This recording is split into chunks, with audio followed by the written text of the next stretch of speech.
ಇಂದು ಬೆಂಗಳೂರು ಅಂದ್ರೆ ನಮ್ಮ ಕಣ್ಣ ಮುಂದೆ ಕಾಣಿಸುವುದು ಗಗನಚುಂಬಿ ಕಟ್ಟಡಗಳು, ಮೆಟ್ರೋ ರೈಲುಗಳು, ಲಕ್ಷಾಂತರ ವಾಹನಗಳು, ಐಟಿ ಕಂಪನಿಗಳು, ಸ್ಟಾರ್ಟ್ಅಪ್ಗಳು ಮತ್ತು ದಿನದ 24 ಗಂಟೆಯೂ ಬಿಡುವಿಲ್ಲದ ಸಂಚಾರ. ಆದರೆ ಈ ಆಧುನಿಕ ನಗರದ ಹಿಂದೆ ಸುಮಾರು 500 ವರ್ಷಗಳಿಗಿಂತಲೂ ಹಳೆಯದಾದ ಇತಿಹಾಸ ಅಡಗಿದೆ ಅನ್ನೋದು ಕೆಲವರಿಗೆ ಗೊತ್ತೇ ಇಲ್ಲ. ಇಂದು ಬಿಬಿಎಂಪಿ ವ್ಯಾಪ್ತಿಯ ಸುಮಾರು 741 ಚದರ ಕಿಲೋಮೀಟರ್ ಪ್ರದೇಶದಲ್ಲಿ ಹಾಗೂ ಪ್ರಸ್ತಾವಿತ ಗ್ರೇಟರ್ ಬೆಂಗಳೂರು ಸುಮಾರು 1280 ಚದರ ಕಿಲೋಮೀಟರ್ ವ್ಯಾಪ್ತಿಯಲ್ಲಿ 1.3 ಕೋಟಿಗೂ ಹೆಚ್ಚು ಜನರು ವಾಸಿಸ್ತಾ ಇದ್ದಾರೆ. ಆದರೆ ಈ ನಗರ ಯಾವಾಗಲೂ ಇಷ್ಟೇ ದೊಡ್ಡದಾಗಿರಲಿಲ್ಲ. ಒಂದು ಕಾಲದಲ್ಲಿ ಕೆಲವೇ ಸಾವಿರ ಜನರು ವಾಸಿಸುತ್ತಿದ್ದ ಈ ಪ್ರದೇಶ ಇಂದು ಜಗತ್ತಿನ ಅತಿ ದೊಡ್ಡ ತಂತ್ರಜ್ಞಾನ ನಗರಗಳಲ್ಲಿ ಒಂದಾಗಿದೆ. ಈ ಅದ್ಭುತ ಬದಲಾವಣೆ ಒಂದೇ ದಿನದಲ್ಲಿ ನಡೆದಿಲ್ಲ. 5 ಶತಮಾನಗಳ ನಿರಂತರ ಬೆಳವಣಿಗೆ, ರಾಜರ ಆಡಳಿತ, ಬ್ರಿಟಿಷರ ಪ್ರಭಾವ, ಸ್ವಾತಂತ್ರ್ಯೋತ್ತರ ಯೋಜನೆಗಳು ಮತ್ತು ಐಟಿ ಕ್ರಾಂತಿಯ ಫಲವೇ ಇಂದಿನ ಬೆಂಗಳೂರು.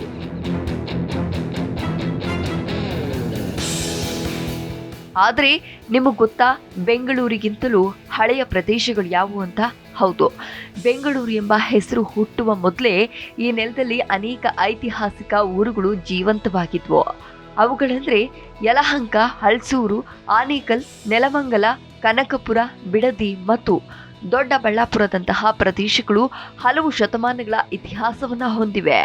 ಈ ಊರುಗಳು ಗಂಗರು, ಚೋಳರು, ರಾಷ್ಟ್ರಕೂಟರು, ಹೊಯ್ಸಳರು ಹಾಗೂ ವಿಜಯನಗರ ಸಾಮ್ರಾಜ್ಯದ ಆಡಳಿತವನ್ನು ಕಂಡಿವೆ. ಆ ಕಾಲದಲ್ಲಿ ಕೃಷಿ, ನೀರಾವರಿ, ದೇವಾಲಯಗಳು ಮತ್ತು ವ್ಯಾಪಾರ ಮಾರ್ಗಗಳ ಮೂಲಕ ಈ ಪ್ರದೇಶಗಳು ಅಭಿವೃದ್ಧಿಯನ್ನು ಹೊಂದಿದ್ವು. ಇಂದಿನಂತೆ ಎತ್ತರದ ಕಟ್ಟಡಗಳಾಗಿರಲಿಲ್ಲ, ಆದರೆ ಕೆರೆಗಳು, ಕಾಡುಗಳು, ಕೃಷಿ ಭೂಮಿಗಳು ಮತ್ತು ವ್ಯಾಪಾರ ದಾರಿಗಳಿಂದ ಈ ಪ್ರದೇಶಗಳು ಜೀವಂತವಾಗಿದ್ವು.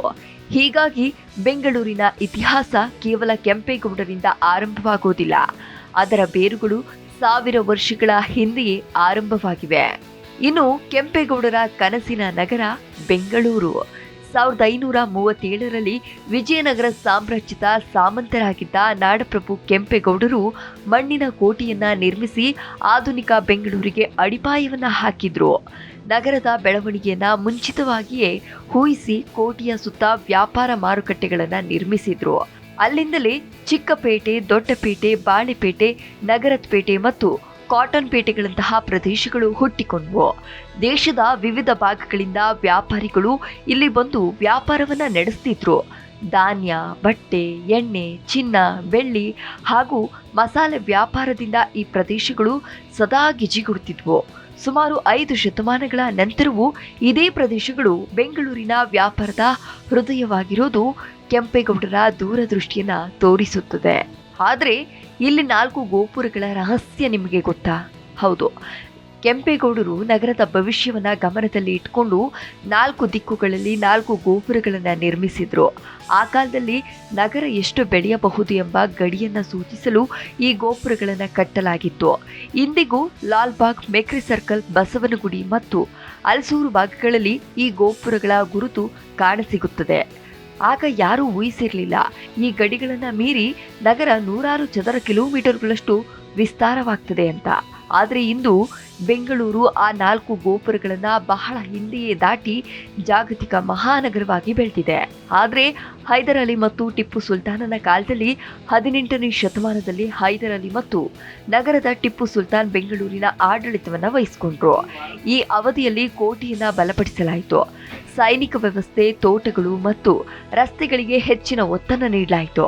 ಹೈದರ್ ಅಲಿ ಆರಂಭಿಸಿದ ಲಾಲ್ಬಾಗ್ ಉದ್ಯಾನವನ್ನ ಟಿಪ್ಪು ಸುಲ್ತಾನ್ ಇನ್ನಷ್ಟು ಅಭಿವೃದ್ಧಿಯನ್ನ ಪಡಿಸಿದ್ರು. ವಿದೇಶಗಳಿಂದ ಅಪರೂಪದ ಸಸ್ಯಗಳನ್ನ ತರಿಸಿ ನೆಡಲಾಯಿತು. ಇಂದಿಗೂ ಲಾಲ್ಬಾಗ್ ಬೆಂಗಳೂರಿನ ಹೆಮ್ಮೆಯಾಗಿ ಉಳಿದಿದೆ. ಆದರೆ 1799ರಲ್ಲಿ ಶ್ರೀರಂಗಪಟ್ಟಣ ಯುದ್ಧದ ನಂತರ ಬ್ರಿಟಿಷರು ಬೆಂಗಳೂರಿನ ಮೇಲೆ ಹಿಡಿತವನ್ನ ಸಾಧಿಸಿದ್ರು. ಅವರು ತಮ್ಮ ಸೈನಿಕರಿಗಾಗಿ ಪ್ರತ್ಯೇಕ ಕ್ಯಾಂಟೋನ್ಮೆಂಟ್ ಅನ್ನ ನಿರ್ಮಿಸಿದ್ರು. ಇದರಿಂದ ಬೆಂಗಳೂರು 2 ವಿಭಿನ್ನ ನಗರಗಳಂತೆ ಬೆಳೆಯಿತು. ಒಂದು ಕಡೆ ಕನ್ನಡ ಸಂಸ್ಕೃತಿಯ ಪೇಟೆ ಪ್ರದೇಶಗಳು ಇದ್ರೆ, ಮತ್ತೊಂದು ಕಡೆ ಬ್ರಿಟಿಷರ ಕ್ಯಾಂಟೋನ್ಮೆಂಟ್. ಈ ಅವಧಿಯಲ್ಲಿ ಚರ್ಚ್ಗಳು, ರೈಲು ನಿಲ್ದಾಣಗಳು, ಅಗಲವಾದ ರಸ್ತೆಗಳು ಹಾಗೂ ಆಡಳಿತ ಕಟ್ಟಡಗಳು ನಿರ್ಮಾಣವಾದವು. ಬೆಂಗಳೂರಿನ ನಗರ ವಿನ್ಯಾಸದಲ್ಲಿ ಇದು ಮಹತ್ವದ ತಿರುವಾಯಿತು. ಆದರೆ ನಿಮಗ್ ಗೊತ್ತಾ, ಶತಮಾನಗಳ ಇತಿಹಾಸ ಹೊಂದಿರುವ ಬಡಾವಣೆಗಳು ಯಾವ್ಯಾವು ಅಂತ? ಹೌದು, Shivajinagar, Richmond town, Fraser town, white field, Basavanagudi ಮತ್ತು ಮಲ್ಲೇಶ್ವರಂ ಮುಂತಾದ ಪ್ರದೇಶಗಳು 100ರಿಂದ 140 ವರ್ಷಗಳ ಇತಿಹಾಸವನ್ನ ಹೊಂದಿವೆ. ಅಗಲವಾದ ರಸ್ತೆಗಳು, ಹಳೆಯ ಬಂಗಲೆಗಳು, ಮರಗಳಿಂದ ಆವೃತವಾದ ಬೀದಿಗಳು ಹಾಗೂ ವಸಾಹತು ಶೈಲಿಯ ಕಟ್ಟಡಗಳು ಇಂದಿಗೂ ಈ ಪ್ರದೇಶಗಳ ಸೌಂದರ್ಯವನ್ನು ಉಳಿಸಿಕೊಂಡಿವೆ. ವೈಟ್ ಫೀಲ್ಡ್ ಒಮ್ಮೆ ಶಾಂತ ರೈಲ್ವೆ ಪಟ್ಟಣವಾಗಿದ್ರೆ ಇಂದು ಅದು ಜಗತ್ತಿನ ಪ್ರಮುಖ ಐಟಿ ಕೇಂದ್ರವಾಗಿದೆ. ಆದರೆ 1947ರಲ್ಲಿ ದೇಶಕ್ಕೆ ಸ್ವಾತಂತ್ರ್ಯ ಸಿಕ್ಕ ನಂತರ ಬೆಂಗಳೂರಿನ ಅಭಿವೃದ್ಧಿಗೆ ಹೊಸ ದಿಕ್ಕು ಸಿಕ್ತು. ಸರ್ಕಾರ ಯೋಜಿತವಾಗಿ ಜಯನಗರ, ರಾಜಾಜಿನಗರ, ವಿಜಯನಗರ, ಬನಶಂಕರಿ, ಆರ್ಟಿ ನಗರ ಹಾಗೂ ಇಂದಿರಾನಗರ ಮುಂತಾದ ಬಡಾವಣೆಗಳನ್ನು ನಿರ್ಮಿಸ್ತಾ ಹೋಯಿತು. ಶಾಲೆಗಳು, ಉದ್ಯಾನಗಳು, ಮಾರುಕಟ್ಟೆಗಳು, ಆಸ್ಪತ್ರೆಗಳು ಮತ್ತು ಅಗಲವಾದ ರಸ್ತೆಗಳನ್ನು ಒಳಗೊಂಡ ಈ ಯೋಜಿತ ಬಡಾವಣೆಗಳು ಇಂದಿಗೂ ಅತ್ಯುತ್ತಮ ವಾಸಯೋಗ್ಯ ಪ್ರದೇಶಗಳಾಗಿವೆ. ಇನ್ನು ಗಾರ್ಡನ್ ಸಿಟಿ ಬೆಂಗಳೂರಿನ ಸುವರ್ಣ ಯುಗ. 1970 ಮತ್ತು 1980ರ ದಶಕದಲ್ಲಿ ಬೆಂಗಳೂರು ಗಾರ್ಡನ್ ಸಿಟಿ ಎಂದು ಜಗತ್ತಿನಾದ್ಯಂತ ಪ್ರಸಿದ್ಧವಾಯಿತು. ರಸ್ತೆಗಳ ಎರಡೂ ಬದಿಯಲ್ಲಿ ಮರಗಳು, ನೂರಾರು ಕೆರೆಗಳು, ತಂಪಾದ ಹವಾಮಾನ ಹಾಗೂ ಕಡಿಮೆ ವಾಹನಗಳು ನಗರದ ವಿಶೇಷತೆಯಾಗಿದ್ವು. ಜನರು ಸೈಕಲ್ನಲ್ಲಿ ಕಚೇರಿಗೆ ಹೋಗ್ತಿದ್ರು. ಸಂಜೆ ವೇಳೆ ಹಕ್ಕಿಗಳ ಕಲರವವೇ ಹೆಚ್ಚು ಕೇಳಿಸ್ತಿತ್ತು. ಆ ಕಾಲದ ಶಾಂತ ವಾತಾವರಣವನ್ನ ಇಂದಿಗೂ ಹಳೆಯ ಬೆಂಗಳೂರಿಗರು ನೆನಪಿಸಿಕೊಳ್ತಾರೆ. ಇನ್ನು ಎಲೆಕ್ಟ್ರಾನಿಕ್ ಸಿಟಿಯ ಉದಯ ಯಾವಾಗಾಯ್ತು ಅಂತ ನೋಡೋದಾದ್ರೆ 1978ರಲ್ಲಿ ಕರ್ನಾಟಕ ಸರ್ಕಾರ ಎಲೆಕ್ಟ್ರಾನಿಕ್ ಸಿಟಿಯನ್ನು ಸ್ಥಾಪಿಸಿತು. ಆರಂಭದಲ್ಲಿ ಇದು ಸಣ್ಣ ಕೈಗಾರಿಕಾ ಪ್ರದೇಶವಾಗಿದ್ರೂ ಮುಂದೆ ಇದೇ ಭಾರತದ ಐಟಿ ಕ್ರಾಂತಿಯ ಕೇಂದ್ರವಾಗಿ ಬೆಳೆಯಿತು. ಇನ್ಫೋಸಿಸ್, ವಿಪ್ರೋ, ಟಿಸಿಎಸ್ ಸೇರಿದಂತೆ ಅನೇಕ ದೊಡ್ಡ ಕಂಪನಿಗಳು ಇಲ್ಲಿ ತಮ್ಮ ಕಚೇರಿಗಳನ್ನು ಆರಂಭಿಸಿದವು. ಇದೇ ಬೆಂಗಳೂರಿನ ಭವಿಷ್ಯವನ್ನ ಸಂಪೂರ್ಣವಾಗಿ ಬದಲಿಸಿತು. ಇನ್ನು ಐಟಿ ಬೂಮ್ ಮತ್ತು ಹೊಸ ಬೆಂಗಳೂರು. 1990ರ ನಂತರ ಭಾರತದ ಆರ್ಥಿಕ ಉದಾರೀಕರಣದೊಂದಿಗೆ ಬೆಂಗಳೂರಿನಲ್ಲಿ ಐಟಿ ಕ್ಷೇತ್ರ ವೇಗವಾಗಿ ಬೆಳೆಯಿತು. HSR layout, BTM layout, Marathahalli, Bellandur, Varthur, Sarjapura ಹಾಗೂ ಔಟರ್ ರಿಂಗ್ ರೋಡ್ ಪ್ರದೇಶಗಳು ಕೆಲವೇ ವರ್ಷಗಳಲ್ಲಿ ಟೆಕ್ ಕಾರಿಡಾರ್ಗಳಾಗಿ ಬದಲಾಗಿದ್ವು. ಕೃಷಿ ಭೂಮಿಗಳು ಟೆಕ್ ಪಾರ್ಕ್ಗಳಾಗಿ ಮಾರ್ಪಟ್ಟವು. ದೇಶದ ಮೂಲೆ ಮೂಲೆಗಳಿಂದ ಬೆಂಗಳೂರಿಗೆ ಜನರ ಆಗಮನವಾಯಿತು. ಹೌದು, ಐಟಿ ಉದ್ಯೋಗಗಳಿಗಾಗಿ ಭಾರತದ ಪ್ರತಿಯೊಂದು ರಾಜ್ಯದಿಂದ ಲಕ್ಷಾಂತರ ಜನರು ಬೆಂಗಳೂರಿಗೆ ಬಂದರು. ನಂತರ ವಿದೇಶಗಳಿಂದಲೂ ಸಾವಿರಾರು ಜನರು ಇಲ್ಲಿ ನೆಲೆಸಿದ್ರು. ಕನ್ನಡ, ತಮಿಳು, ತೆಲುಗು, ಹಿಂದಿ, ಮಲಯಾಳಂ, ಇಂಗ್ಲಿಷ್ ಸೇರಿದಂತೆ ಅನೇಕ ಭಾಷೆಗಳು ಒಂದೇ ನಗರದಲ್ಲಿ ಕೇಳಿಸತೊಡಗಿದ್ವು. ಬೆಂಗಳೂರು ನಿಜವಾದ ಕಾಸ್ಮೋಪಾಲಿಟನ್ ನಗರವಾಗಿ ರೂಪುಗೊಂಡಿತು. ಆದರೂ ಇಂದಿನ ಬೆಂಗಳೂರಿನ ಸವಾಲುಗಳು ಅಂತ ನೋಡೋದಾದ್ರೆ, ಇಂದು ಬೆಂಗಳೂರು ವಿಶ್ವ ಮಟ್ಟದ ನಗರವಾಗಿದ್ರೂ ಟ್ರಾಫಿಕ್, ನೀರಿನ ಕೊರತೆ, ಕೆರೆಗಳ ನಾಶ, ಮಾಲಿನ್ಯ ಹಾಗೂ ಅತಿ ವೇಗದ ನಗರೀಕರಣದಂತಹ ಸವಾಲುಗಳನ್ನು ಎದುರಿಸುತ್ತಿದೆ. ಆದರೆ ಇಂದಿನ ಬೆಂಗಳೂರಿನ ಸವಾಲುಗಳನ್ನು ನೋಡ್ತಾ ಹೋದ್ರೆ, ಇಂದು ಬೆಂಗಳೂರು ವಿಶ್ವಮಟ್ಟದ ನಗರವಾಗಿದ್ರೂ ಟ್ರಾಫಿಕ್, ನೀರಿನ ಕೊರತೆ, ಕೆರೆಗಳ ನಾಶ, ಮಾಲಿನ್ಯ ಹಾಗೂ ಅತಿ ವೇಗದ ನಗರೀಕರಣದಂತಹ ಸವಾಲುಗಳನ್ನು ಎದುರಿಸ್ತಿವೆ.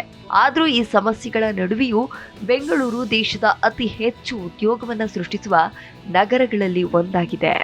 ಇನ್ನು ಭವಿಷ್ಯದ ಗ್ರೇಟರ್ ಬೆಂಗಳೂರನ್ನ ನೋಡ್ತಾ ಹೋದ್ರೆ, ಮುಂದಿನ ವರ್ಷಗಳಲ್ಲಿ ಗ್ರೇಟರ್ ಬೆಂಗಳೂರು ಯೋಜನೆಯಡಿ ನಗರ ಮತ್ತಷ್ಟು ವಿಸ್ತಾರವಾಗಲಿದೆ. ಹೊಸ ಮೆಟ್ರೋ ಮಾರ್ಗಗಳು, ಉಪನಗರ ರೈಲುಗಳು, ಫೆರಿಫೆರಲ್ ರಿಂಗ್ ರೋಡ್, ಸುರಂಗ ರಸ್ತೆಗಳು ಹಾಗೂ ಹೊಸ ಟೌನ್ಶಿಪ್ಗಳು ಬೆಂಗಳೂರಿನ ಭವಿಷ್ಯವನ್ನು ರೂಪಿಸಲಿವೆ. ಮುಂದಿನ 20ರಿಂದ 30 ವರ್ಷಗಳಲ್ಲಿ ನಗರ ಮತ್ತಷ್ಟು ದೊಡ್ಡ ಜಾಗತಿಕ ಕೇಂದ್ರವಾಗುವ ನಿರೀಕ್ಷೆ ಇದೆ. ಹೀಗಾಗಿ ಬೆಂಗಳೂರು ಕೇವಲ ಒಂದು ನಗರವಲ್ಲ, ಇದು 500 ವರ್ಷಗಳ ಇತಿಹಾಸ, ಸಂಸ್ಕೃತಿ, ವ್ಯಾಪಾರ, ಸ್ವಾತಂತ್ರ್ಯೋತ್ತರ ಅಭಿವೃದ್ಧಿ ಮತ್ತು ಐಟಿ ಕ್ರಾಂತಿಯ ಸಂಗಮವಾಗಿದೆ. ಚಿಕ್ಕಪೇಟೆಯ ಕಿರಿದಾದ ಬೀದಿಗಳಿಂದ ವೈಟ್ ಫೀಲ್ಡ್ನ ಗಾಜಿನ ಗೋಪುರಗಳವರೆಗೆ, ಮಣ್ಣಿನ ಕೋಟೆಯಿಂದ ಜಾಗತಿಕ ಟೆಕ್ ರಾಜಧಾನಿಯವರೆಗೆ ನಡೆದ ಈ ಪಯಣ ನಿಜಕ್ಕೂ ಅದ್ಭುತ. ಹಳೆಯ ಬೆಂಗಳೂರಿನ ಶಾಂತತೆಯು ನಮ್ಮ ಹೆಮ್ಮೆ. ಇಂದಿನ ಬೆಂಗಳೂರಿನ ಜಾಗತಿಕ ಸಾಧನೆಯು ಈ ನಗರ ಸದಾ ಬದಲಾಗುತ್ತಲೇ ಇರುತ್ತದೆ. ಆದರೆ ಇದರ ಇತಿಹಾಸ ಮತ್ತು ಕನಸುಗಳು ಎಂದಿಗೂ ಬದಲಾಗುವುದಿಲ್ಲ. ಇದೇ ನಮ್ಮ ಹೆಮ್ಮೆಯ ಬೆಂಗಳೂರು.